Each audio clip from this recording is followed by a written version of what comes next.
on Auschwitz.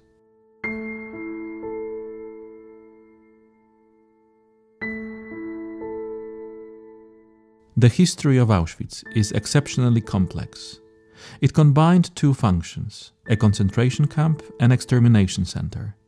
Nazi Germany persecuted various groups of people there, and the camp complex was continually expanded and transformed. In the podcast on Auschwitz, we discuss the details of the history of the camp, as well as our contemporary memory of this important and special place.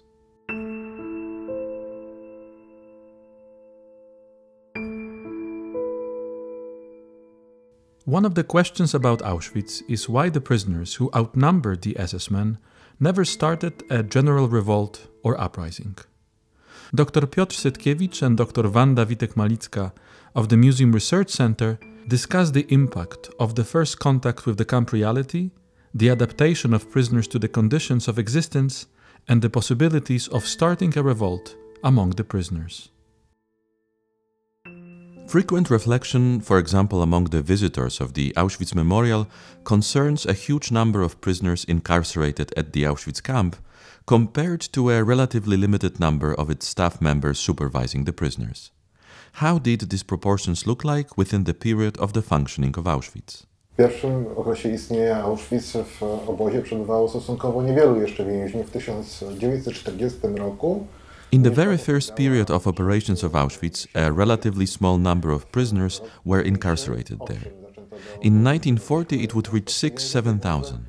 The following year, new prisoners began to arrive in transports, however, mortality rate grew significantly in that time, as a result of which the number of prisoners remained at a relatively low level of 10–11,000 people. The situation changed as late as in 1942, together with big transports coming to Auschwitz, especially with Jews dispersed at the time throughout nearly the entire German-occupied Europe. Thus, the number of prisoners increased up to more than 60,000 people in the early 1944 and as many as over 100,000 in the summer of 1944. Nevertheless, it has to be emphasized that not all prisoners would simultaneously remain within the same time, as an important part of them were incarcerated within Auschwitz main camp, situated at the distance of 2 kilometers from the Birkenau camp.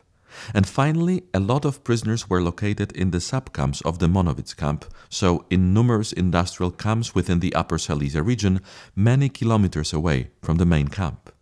So potential coordination of such activities could refer in fact exclusively to the camps Auschwitz I, Auschwitz II, optionally in the camp in Monowitz, which totaled about 50,000 people. I know that in the spring of 1944, German authorities prepared some kind of report referring to the possibility of potential successful prisoners' uprising or the attempt of some escape.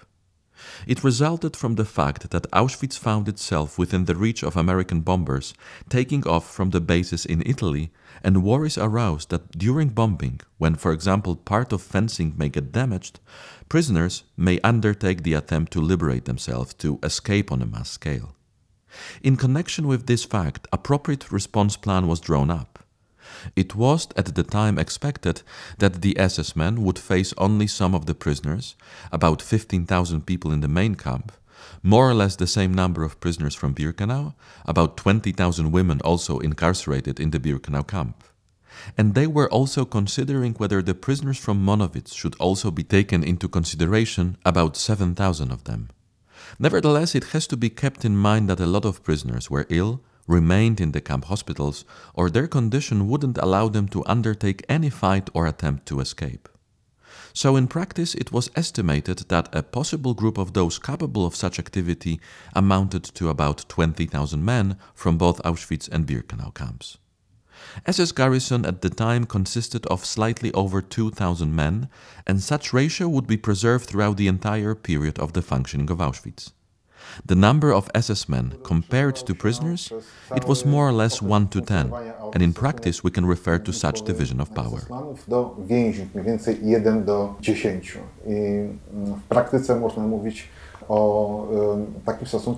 Thus a question emerges why the prisoners, so visibly outnumbering SS staff, didn't undertake a mutiny attempt, didn't attack the SS men or organized a mass escape from the camp. Trzeba zauważyć, że pierwszą kwestią jest to, że samo pytanie, dlaczego więźniowie się nie zbuntowali, ono zawiera w sobie jakiś taki komponent, takie przekonanie, że to była kwestia ich woli. It has to be noticed, first of all, that the question itself concerning why the prisoners did not revolt, it includes some component, some belief that it was the question of their will, their decision.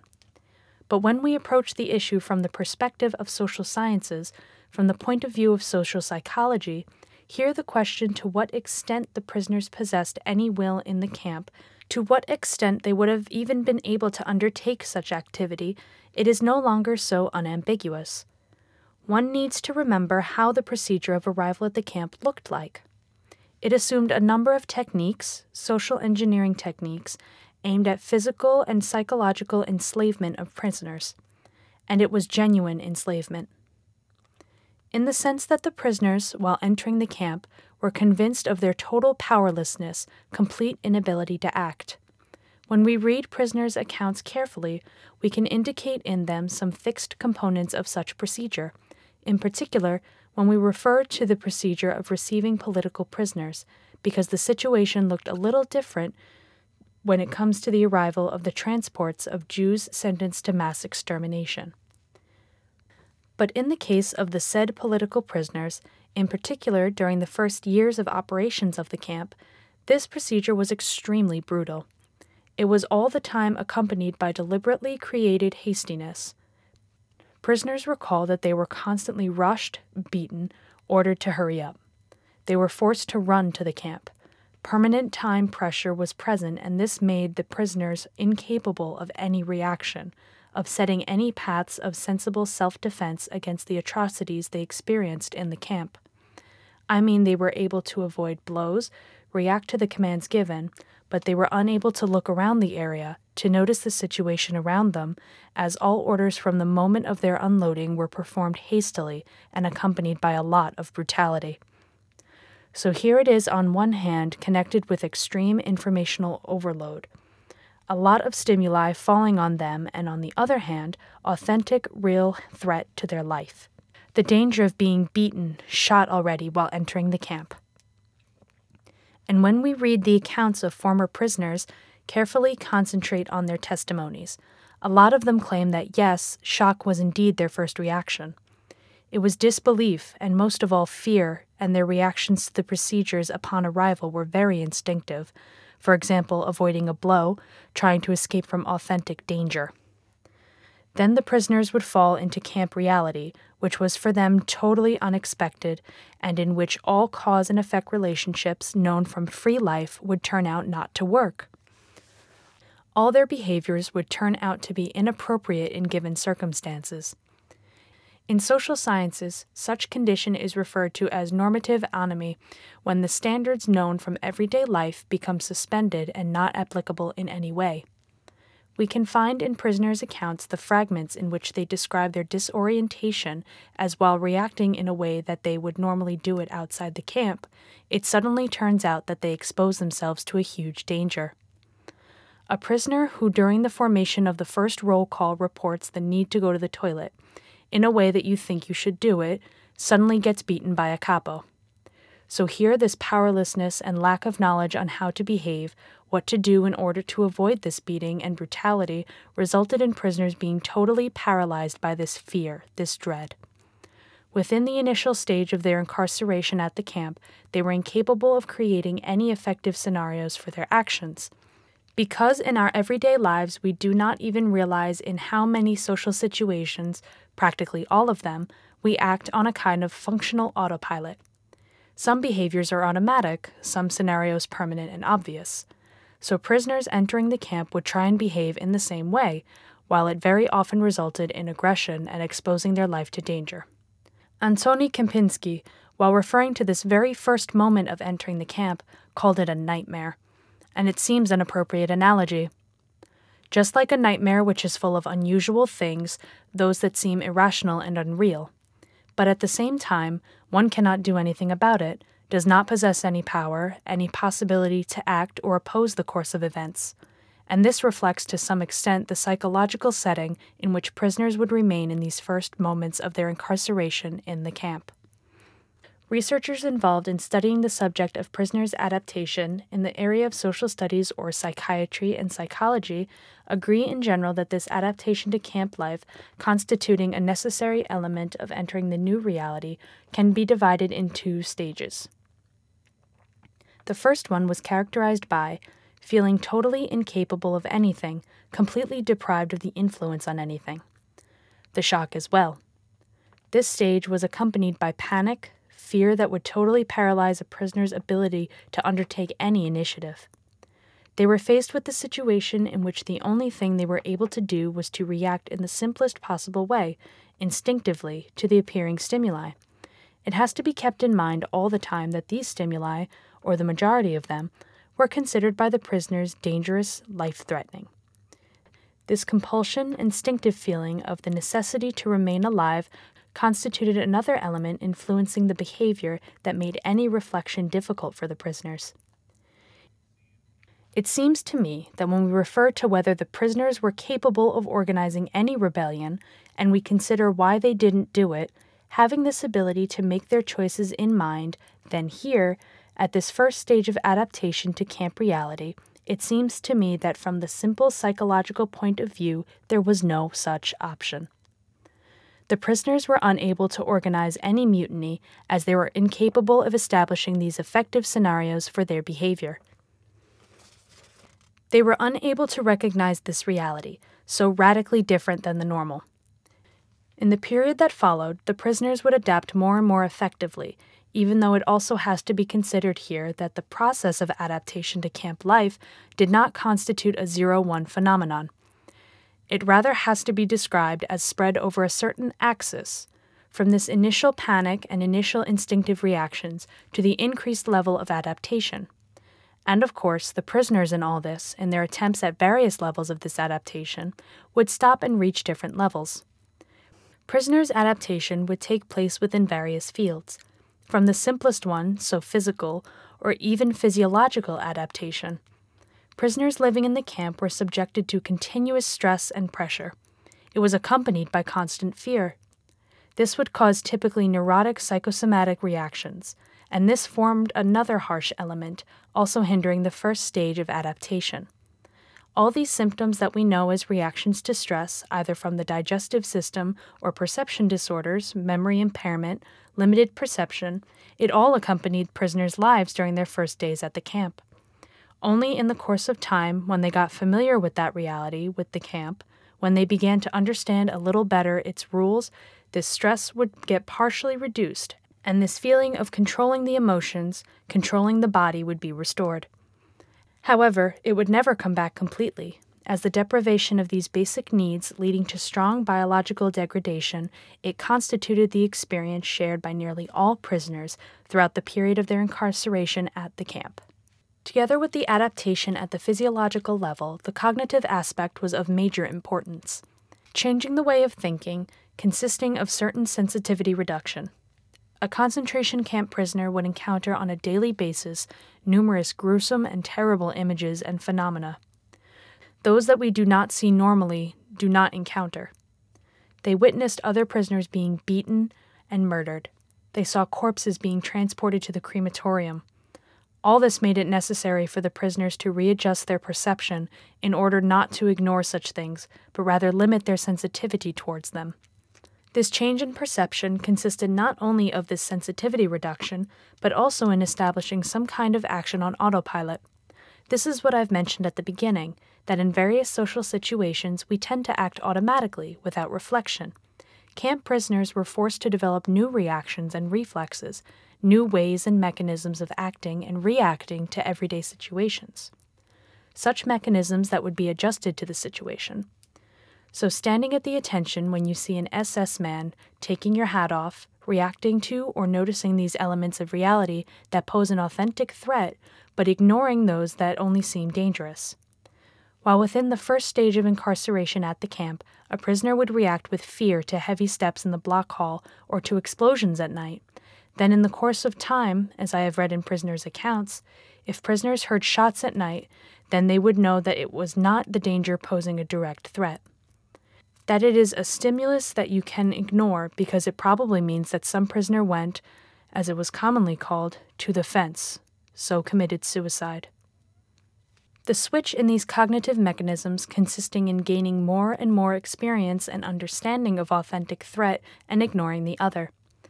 Also, some kind of recognition of this camp reality, realizing which prisoner functionaries were really dangerous, which may be a little less, and which workplaces are considered better ones.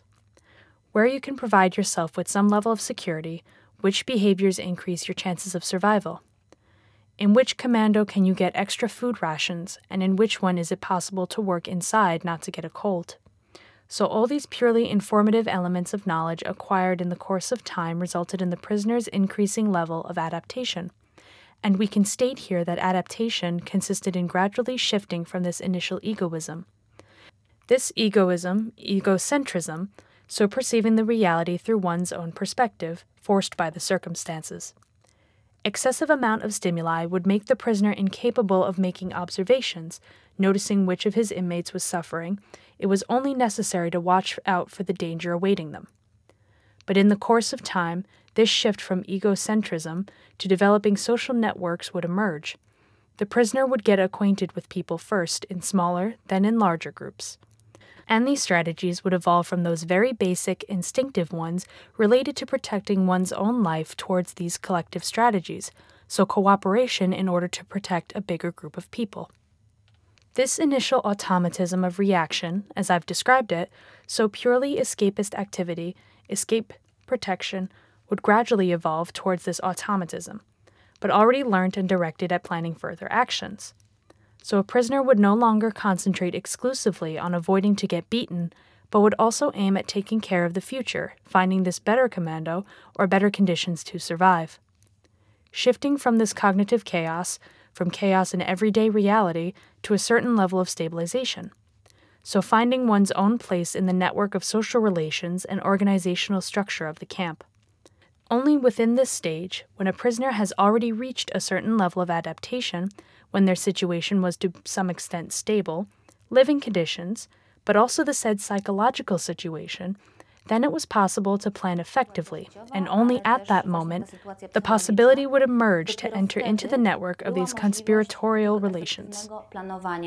I dopiero w tym momencie była możliwość wejścia w sieć tych relacji konspiracyjnych. So is it possible to determine how long this adaptation stage lasted? To było bardzo indywidualne i tutaj nie ma żadnego takiego punktu czasowego, który można by wskazać. It was very individualized, and it is impossible to determine here a specific point in time that could show that a prisoner needed 1 week, month, or year.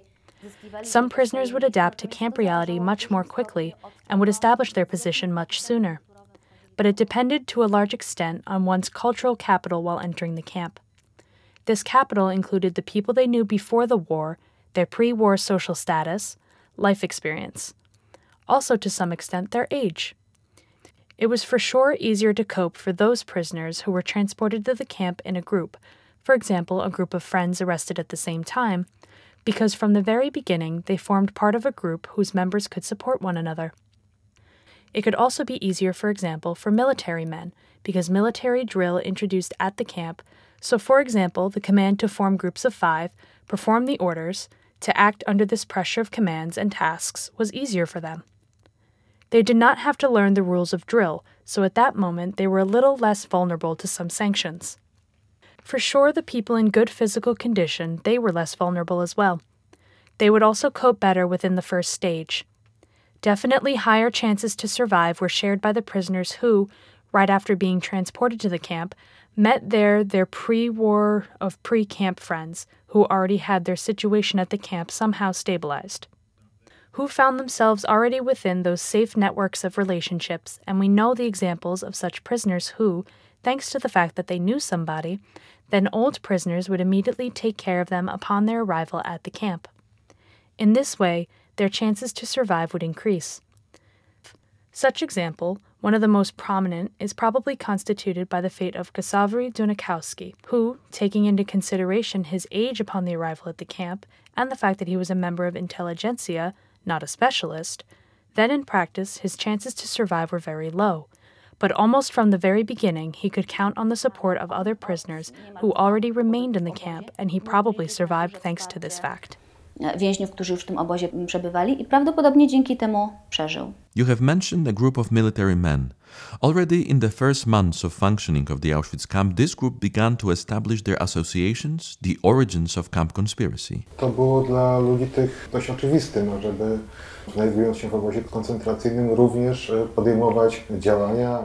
Yes, because it was quite obvious to those people to undertake quasi-military activities, even while remaining in a concentration camp.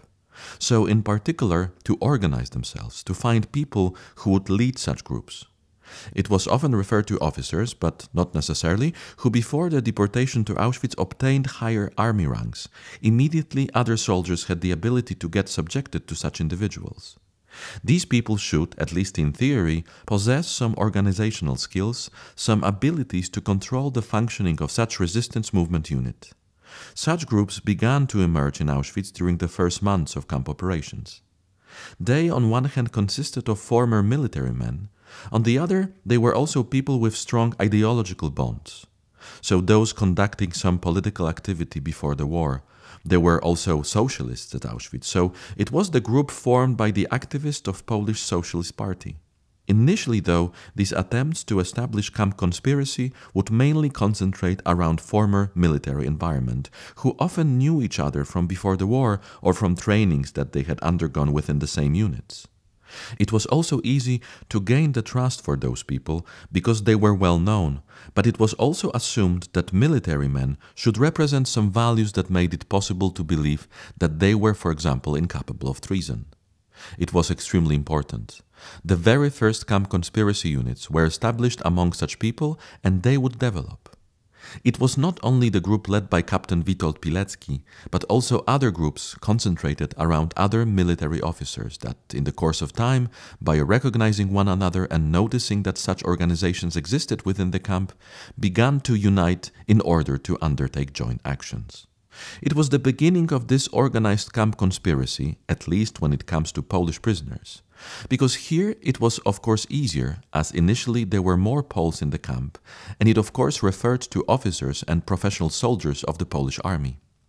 But the prisoners who would later arrive from other countries, in particular Jewish ones, they usually didn't have such experience, such opportunities. Concentrating around former soldiers was not possible either, which resulted from a number of issues. In particular, probably from the fact that they were Jews transported from many different countries, and then that their path towards reaching this stability at the camp was usually harder and longer. In practice, it meant that these prisoners could cooperate with one another within the group of functionary prisoners, those within which they managed to find some relatively safe commandos.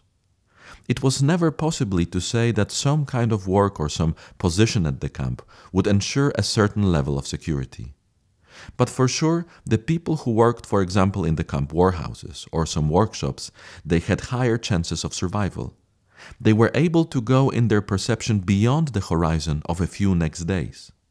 In connection with this fact, they would form the foundations of such organizations. They began to help one another and could notice that it was bringing positive effects.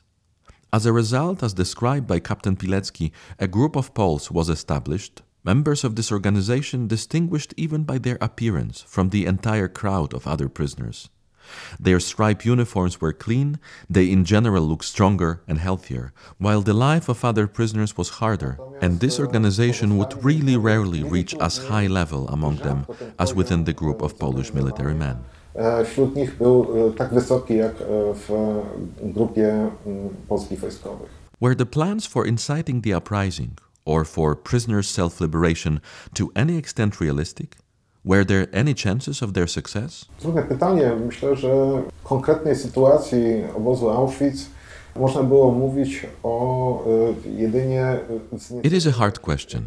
I think that in specific circumstances of the Auschwitz camp it was exclusively possible to incite some rebellion that could result in a mass escape attempt.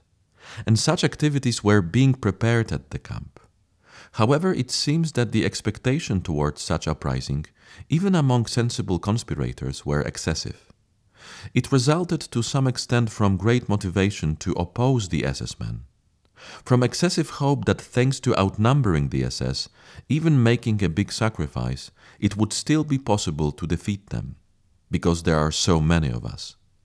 The plans assume the crystallization of an initiative-driving group of prisoners having a plan and trying to somehow bring it to life. Those who, at the agreed moment favorable for their plans, would perform it upon a specific command. And all other prisoners, even if not involved in camp conspiracy, would get carried away by this plan and follow in the footsteps of these fighters who would attack the Germans within the first moments of this uprising. So it was a plan that could not have become true. No one should have any doubts about it, considering also other attempts of this kind being undertaken, either later at Auschwitz or in other similar concentration camps. Where it would turn out that such a plan, assuming the attack on a few SS men, depriving them of their weapons, then with their use shooting more SS men, depriving them of their weapons, etc., etc., it was just impossible to get implemented, because sooner or later the alarm would be raised. The speed at which the camp staff was able to organize themselves, arrive at the scene of such event, it is necessary to remember that Auschwitz had its alarm subdivision. There were lorries available at any moment. So virtually any time this alarm subdivision ready to act armed could be transported with these lorries to any location in the vicinity of the Auschwitz camp where such incidents could take place. Maybe from the psychological point of view, the conspirators just wanted to believe that such plan of self-liberation could be possible. But adopting a realistic perspective, it is very questionable. And in fact, all these plans, not only developed by Pilecki's organization, but also by other conspirational units within the camp, were the same. If we take a look at further organizational plans by the Polish Socialist Party, so the idea to trigger the uprising by Sonderkommando prisoners, they would assume that a relatively small group of prisoners was enough to significantly weaken SS forces within this first stage. For example, the plan by Socialist organization would state that about probably 2,000 prisoners could be enough, that over 600 such determined fighters would first attack the SS men. They would attack the SS garrison in the number of 200 people, and 100 prisoners per each post within large guard chain would be enough. 50 to liberate the female camp. It was totally unrealistic. As the prisoners possessed practically no means to defend themselves, the SS men were equipped with firearms. It's true that these were not some latest models, but totally enough and operational in order to keep under control those vulnerable prisoners. One can read somewhere in survivors' account that they heard that there was some conspirational weapons depot in the camp. It is false. That the prisoners had some grenades or guns at their disposal, which they obtained in various ways. It was false too. While the Germans, the SS men, possessed a significant arsenal, limited in fact mainly to some ordinary rifles, Mauser 98. This weapon was later replaced by Czech WZ-24 rifles. They also had automatic rifles or machine guns and grenades. What's more, taking into consideration that Auschwitz was located within the open area, where the only forest would in fact be the forest in Birkenau and potential hiding places were situated far away, it was necessary to keep in mind that during such mutiny, such uprising, many hours would be necessary to reach some hiding places. This would give the SS men enough time to call for help, as here it was necessary to bear in mind not only the intervention of the entire garrison of over 2,000 SS men within the immediate vicinity of Auschwitz and Birkenau, but also the SS men that could be transported from other subcamps, for example from Monowitz. An important contingent of Luftwaffe troops, about 800 men, who operated anti-aircraft cannons supposed to protect IG Farben plant against American air raids. Finally, police formations were stationed in Oświęcim, and gendarmes. There were those quasi-military troops later used by the Germans to form the Auschwitz Volkssturm Battalion. So it can be estimated that in 1944, at Auschwitz and in its nearest vicinity, there were about 5,000 armed SS men and soldiers representing other formations. We also have to remember that the Germans, of course, had the possibility to call in some reinforcements from other garrisons and military units from the Upper Silesia region. There was the case when a dozen SS men from the Ukrainian unit rebelled and began their escape towards the forest in the area of Chełmek or Libionz.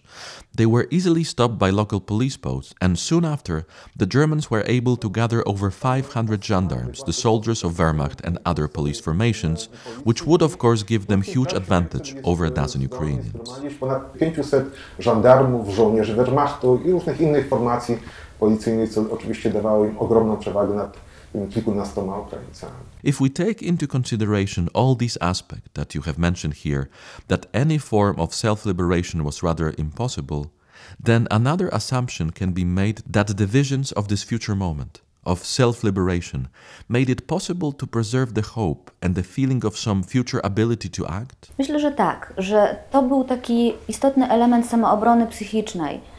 I think that yes, this constituted an important component of psychological self-defense. In fact, each prisoner incarcerated at the camp would dream of getting out of this institution. Many of them used to think how they could escape, even if unconsciously they felt that they would never be able to make it. But these dreams of leaving the camp and maybe not defeating the SS men, but at least escaping, they were for sure for them the source of power and hope that there exists something outside the camp. Something is waiting for them, a different life, and maybe they will come back there.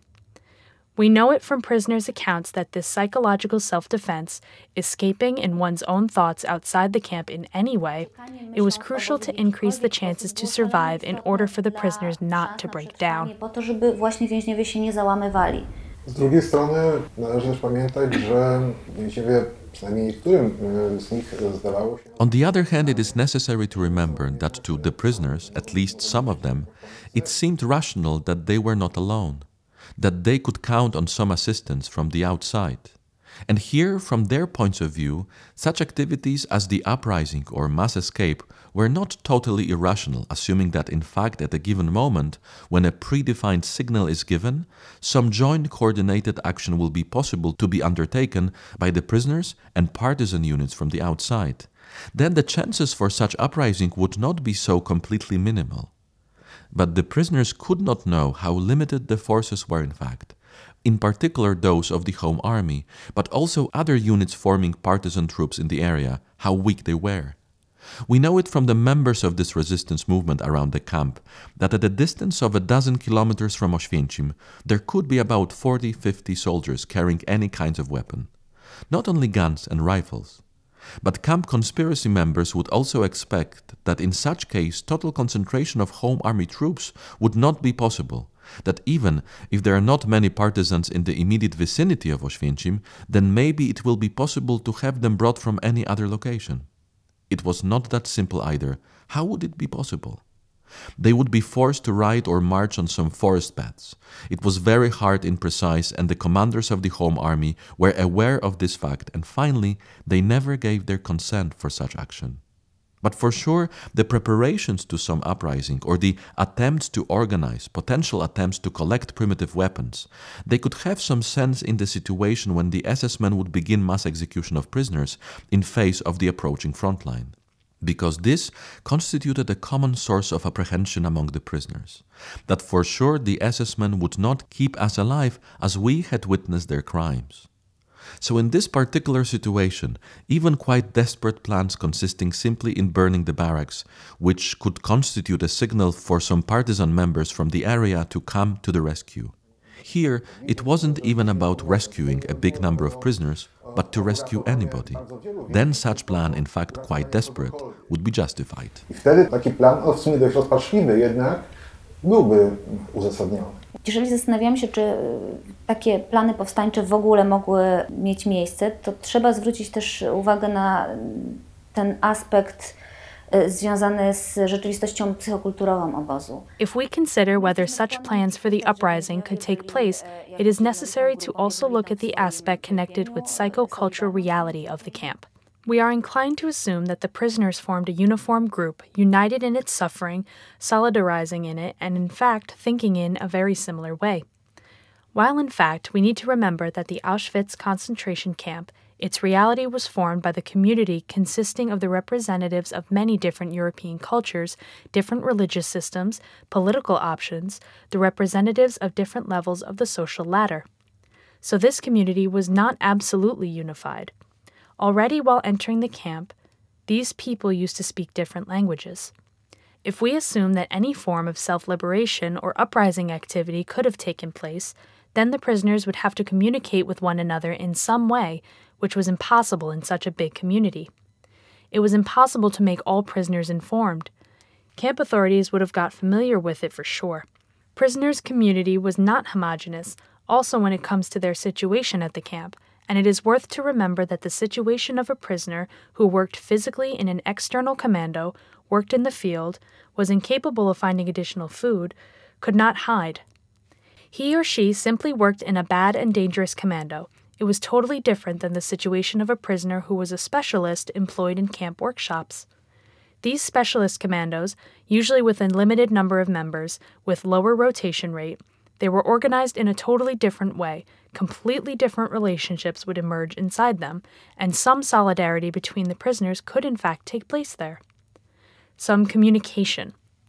But in big external commandos, it was hardly probable. These specialist commandos would also create much higher chances for survival and completely different psychological circumstances. I mean, these prisoners were not so desperate. They did not have so much to lose. When I'm reading the texts, for example by Borowski, also Viktor Frankl mentions it, in some cases the prisoners were making escape plans, but they would finally conclude that their situation at the camp was not so bad, not so dangerous. That remaining at the camp was connected with lower risk than making the attempt to escape that can finish in death. So the situation at the camp was not the same for all prisoners, and thus they would not share the same objectives and needs. It is also quite visible when we read the notes of Sonderkommando members. When Sonderkommando members express even directly some kind of regret towards camp conspiracy, that they wanted to make the uprising attempt, some mutiny, while camp conspiracy would hold their plans back. And the key argument that would make the situation much different here consisted in the fact that non-Jewish prisoners, not employed at Sonderkommando, remaining at the camp. The argument explaining while Sonderkommando prisoners were more willing to make a mutiny attempt, wanted to conduct it as soon as possible, was that from their own perspective they practically had nothing to lose. As witnesses of extermination, they were convinced that they were doomed to death anyway. That the only thing they could still do was either attempt to escape, in which maybe someone will be able to do it, and maybe they will manage to destroy mass extermination devices. Maybe it will be possible, if not totally, to at least limit the extent of extermination. They were more motivated indeed for the mutiny to take place as soon as possible, while camp conspiracy members did not feel this pressure so strongly. Natomiast konspiracja obozowa tego przymusu nie czuła w takim stopniu. Należy pamiętać, jakiego rodzaju doświadczenia mogli mieć ludzie w tym czasie, tylko więźniowie, to znaczy It is necessary to remember what kind of experience people could have at that time, not only prisoners. I mean, how this war was supposed to finish. Probably no one would expect that the Germans would be defending themselves until the last moment. It was commonly thought that the war would finish in the same way as World War I, by sudden collapse of Germany. Just as it was the case in 1918, so with soldiers' rebellion, some mass strikes in Germany initiated by desperate people fed up with the war, during World War II additionally exposed to mass air raids. So it was not so irrational, because there was the attempt of a military coup, Operation Valkyria. So on one hand, the prisoners were afraid that when Allied forces really confront, or when the end of the war becomes somehow closer, the Germans will decide to organize mass executions in order to kill all prisoners. On the other, some of them believe that maybe it is not worth to take the risk, as the war will finish somehow, sooner or later. Maybe they will manage to survive and then regain freedom with the end of the war. Divagations on this subject, whether they will be able to survive, were not so unambiguous. However, while reading survivors' accounts, one can really conclude that some of them expected the Germans to make the attempt to kill all prisoners before the end of the war. Wspomniałam, że samo planowanie takiego zrywu byłoby niezwykle trudne. I have mentioned that planning such revolt would be extremely difficult, together with informing the prisoners that the action of this kind would be undertaken. Pilecki assumed that when the uprising breaks out, these commanders will make a crowd of prisoners follow them, and that this surprise element will constitute something that will act in favor of the prisoners. The surprise factor of the SS garrison, not expecting the mutiny and somehow defenseless at the very first moment. But it seems to me that this element of surprise would act as something unfavorable for the prisoners' community.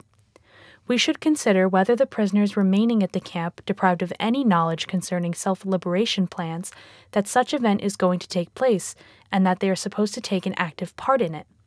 Whether really in these crisis circumstances, would they simply join it? Because the knowledge that we possess in the area of social psychology, the psychology of crowds, shows that it would rather not be so probable. People in the crowd act in some way automatically, instinctively, but panic spreads much easier, hysteric reactions, escape reactions rather than reactions consisting in actually deciding to act. What is more, psychology describes such phenomenon as informational social influence.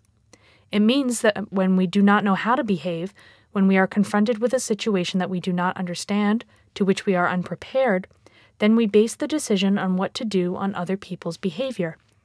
So if the majority of prisoners had been disoriented, then most probably they would not have undertaken this action, would have remained passive. All the more so that passivity and avoiding the unknown were one of the strategies of survival at the camp, developed by a vast majority of prisoners. The prisoners knew that in order to survive, it was most of all necessary to remain unnoticed. One should rather hide behind the crowd or inside the crowd than stand out. It was always connected with danger. So this passivity learned at the camp as an effective strategy, I think, could here successfully hinder the activity of a crowd of prisoners. I do not state that prisoners for sure would not take up the fight, but that the probability is very low. Nie twierdzę, że więźniowie na pewno by tej walki nie podjęli, ale uważam, że to jest bardzo mało prawdopodobne.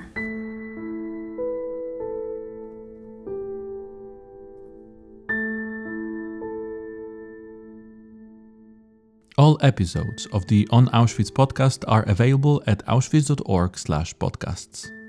We kindly ask you to support our mission and share our podcast in social media.